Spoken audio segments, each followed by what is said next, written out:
அத்தை இன்னைக்கு என்ன குழம்பு?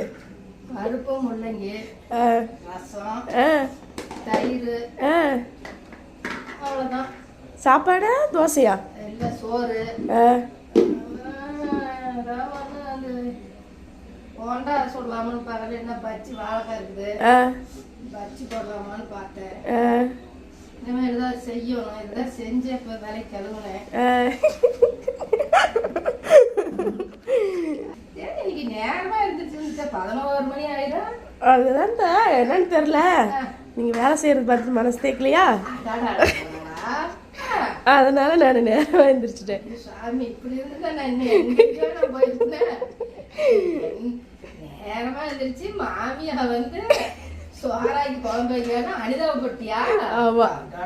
இந்த வேலை அப்படியே நானும் 6 மணிக்கு அலாரம் வச்சு படுக்கிறேன், ஆனா எந்திரிக்க முடியல. காட்டு வேலை ஆடு மாடெல்லாம் போயிட்டு அதனால சரி வாங்க பஜ்ஜி சுடுவோம். சரி.